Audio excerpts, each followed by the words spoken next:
आज Doubtnut app download करें। Doubtnut पर अपने सभी गणित, रसायन विज्ञान, भौतिक विज्ञान और जीव विज्ञान के डाउट्स का करो सफाया।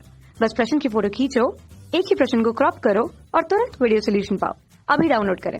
इस प्रश्न में हमें दिया हुआ है 632.8 नैनोमीटर तरंग दैर्घ्य का एक वर्णी प्रकाश एक हीलियम नियोन लेसर के द्वारा उत्पन्न किया जाता है। ठीक है, अब आगे क्या दिया हुआ है हमें, उत्सर्जित जो है उसकी शक्ति है, उत्सर्जित इलेक्ट्रॉन तरंग है जो प्रकाश है उसकी जो शक्ति हमें दे रखी है यहाँ पे 9.42 मिली वाट दे रखी है। ठीक है, अब उसके बाद में हमें ए बिंदु में हमें निकालना क्या है, प्रकाश किरण पुंज में प्रत्येक फोटोन की ऊर्जा तथा संवेग प्राप्त कीजिए।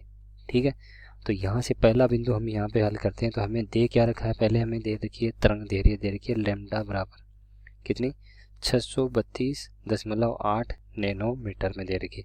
ठीक है, अब इसको क्या करते हैं, हम यहाँ पे पहले मीटर में परिवर्तित कर लेते हैं। तो मीटर में परिवर्तित करेंगे तो यहाँ से क्या हो जाएगा 632.8 गुणा क्या हो जाएगा 10⁻⁻9 मीटर, यानी 1 नैनोमीटर में हमारा क्या होता है 10⁻⁻9 मीटर होता है। ठीक है, अब यहाँ से अगर आगे हमें क्या निकालना है, इसके लिए हमें निकालना है इसकी ऊर्जा निकालनी है। तो ऊर्जा का हमारा जो सूत्र होता है वो क्या होता है, E बराबर एच न्यू।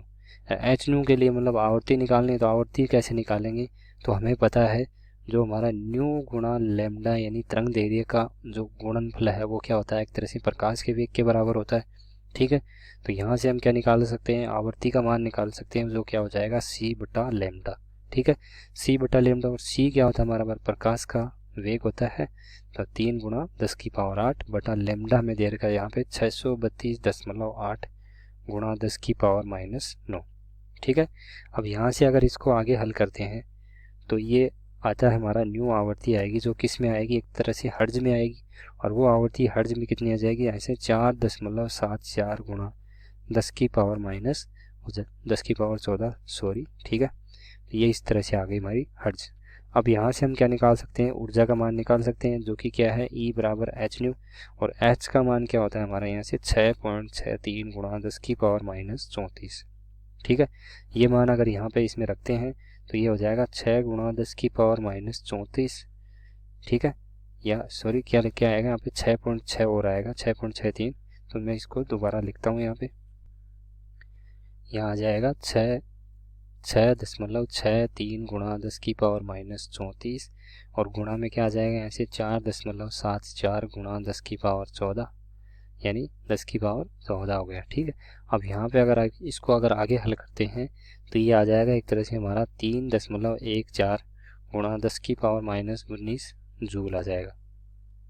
ठीक है, तो यहाँ से ऊर्जा का मान आ गया हमारा क्या, ऊर्जा का मान तो आ गया एक तरह से 3.14 गुणा 10⁻⁻19 जूल, और इसमें आवर्ती का मान पूछा था तो आवर्ती का मान ये आ गया हमारा यहाँ पे। ठीक है, इस तरह से हमारे पास दो मान तो यानी एक बिंदु हल हो गया। इसके बाद में हमें पूछा आगे, इस किरण पुंज के द्वारा विकिरित किसी लक्ष्य पर औसतन कितने फोटोन प्रति सेकंड पहुंचेंगे। ये मान लीजिए कि किरण पुंज की अनुप्रस्थ काट क्षेत्रफल क्या है, जो क्या दे रखा है हमें, एक समान है जो लक्ष्य के क्षेत्रफल से कम है। ठीक है, तथा अब इसके लिए हमें क्या पूछे हैं, फोटोनों की संख्या पूछी है, प्रति सेकंड फोटोनों की संख्या, यानी हमें क्या पूछा है एक तरह से प्रति सेकंड, अगर मान लेते हैं n फोटोन है और टाइम हमारा पास क्या है t टाइम है, तो एक तरह से हमें क्या पूछा है यहाँ पे n/t का मान पूछा है, यानी प्रति सेकंड फोटोनों की संख्या क्या होगी, और n/t क्या होता है हमारा, यहाँ से इसको मानते हैं n, यानी n बराबर ये हमें पूछा है। तो इसके लिए अगर देखें तो यहाँ पे हमारा क्या होता है एक तरह से p बराबर क्या हो जाएगा, यहाँ से अगर इसके लिए हम यहाँ पे निकालना चाहेंगे, और आगे क्या पूछा था, इसका संवेग भी पूछा था, सॉरी यहाँ पे एक बिंदु में संवेग भी पूछा था। तो संवेग निकालने के लिए क्या करेंगे, पहले ये संवेग हल कर लेते हैं इसके लिए। तो संवेग क्या होगा हमारा, यहाँ से p बराबर हो जाएगा h बटा लैम्डा, p बराबर h बटा लैम्डा हो गया। h का मान क्या है 6.63 गुणा 10⁻⁻34 बटा क्या हो जाएगा यहाँ से लैम्डा बराबर क्या है 632.8 गुणा क्या हो जाएगा 10⁻⁻9। ठीक है, और इसको अगर आगे हल करते हैं तो ये मान आ जाता है हमारा यहाँ से 1.05 गुणा 10⁻⁻27 किलोग्राम इंटू गुणा मीटर बटा सेकंड आ जाता है। ठीक है, इसका मात्रक होता है ये। ठीक है। तो यहाँ से ये संवेग का मान आ गया हमारा इस तरह से। तो मैंने पहले क्या किया था, तो इसको हल नहीं किया था, अब इसको यहाँ पे हल कर दिया। तो अब हम बात करते हैं किसके लिए, प्रति सेकंड फोटोनों की संख्या पे दोबारा। ठीक है, अगर यहाँ पे दोबारा बात करेंगे तो ये प्रति सेकंड फोटोनों की संख्या क्या हो जाएगी, हमें क्या दे रखी है, एक तरह से शक्ति दे रखी है। ठीक है, तो अगर जो इसका प्रति सेकंड फोटोनों की संख्या p बराबर क्या हो जाएगा हमारा, यहाँ से p बराबर हो जाएगा ne। अब ये ne कैसे आता है, इसको हम यहाँ पे थोड़ा अध्ययन करते हैं। तो p बराबर क्या होता है हमारा, या p बराबर क्या होता है, एक तरह से e बटा t। ठीक है, e बटा t हो जाएगा। और यहाँ से अगर देखते हैं तो ये एक फोटोन की ऊर्जा है हमारी। अगर इसके पास अगर n फोटोन है, हमारे पास n फोटोन है, तो यहाँ से क्या हो जाएगा, ये ne बटा t हो जाएगा। और n बटा t का मान को हमने क्या मान लिया, एक तरह से n बटे t का मान को हमने मान लिया n, यानी प्रति सेकंड फोटोनों की संख्या को मान लिया हमने n। ठीक है, तो यहाँ से हम क्या निकालेंगे, एक तरह से n का मान निकालेंगे। तो n का मान क्या हो जाएगा, यहाँ से p बटा e हो जाएगा। और p का मान हमारे पास कितना दिया हुआ है, यहाँ पे p का मान जो कि दिया हुआ है हमें 9.42 मिली वाट दे रखे है। ठीक है, तो अगर p बराबर दे रखा है 9.42 मिली दे रखा है, तो यहाँ से अगर इसको मिली वो परिवर्तित करेंगे तो 10⁻³ वाट हो गया। और e बराबर हमारा क्या आ गया, यहाँ से इस समीकरण से हमारा यह आ गया 3.14 गुणा 10⁻19।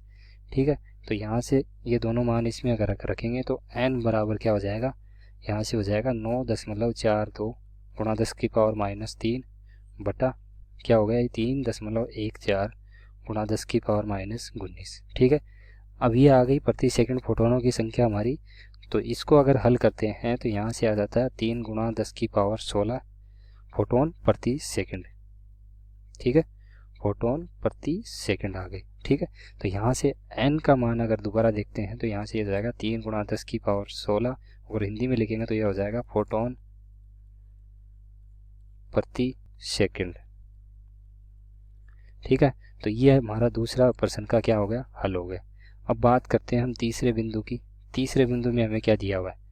ठीक है, अगर तीसरा बिंदु हम अगर आगे हल करते हैं तो तीसरे बिंदु में हमें क्या दिया हुआ है, एक तरह से एक हाइड्रोजन परमाणु को फोटोन के बराबर संवेग प्राप्त करने के लिए कितनी तेज चाल से चलना होगा। यानी अब आगे हमें क्या दिया हुआ है, इसमें एक हाइड्रोजन का परमाणु दिया हुआ है जिसको अगर कितना करना है, अगर फोटोन के संवेग के बराबर चलना है तो उसके लिए उसकी चाल क्या होगी, वो हमें चाल निकालनी है।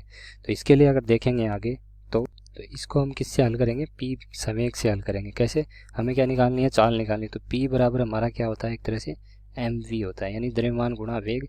और किसके लिए निकालनी है, हाइड्रोजन परमाणु के लिए निकालनी है। तो इसके लिए अगर यहाँ पे देखेंगे तो अगर मैं लिखूँगा कि हाइड्रोजन परमाणु का वेग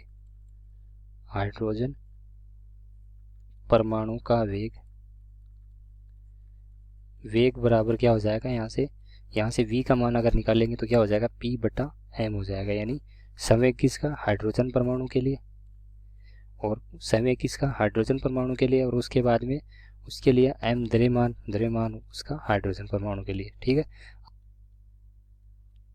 है, अब यहाँ पे हम देखते हैं कि हाइड्रोजन परमाणु के लिए जो संवेग आया था हमारा, क्या आया था यहाँ पे 1.05 गुणा 10⁻27 किलोग्राम गुणा मीटर प्रति सेकंड आया था। तो ये मान यहाँ पे हम लिखेंगे। तो ये मान अगर यहाँ पे लिखेंगे तो ये क्या हो जाएगा हमारा, यहाँ से 1.05 गुणा 10⁻27।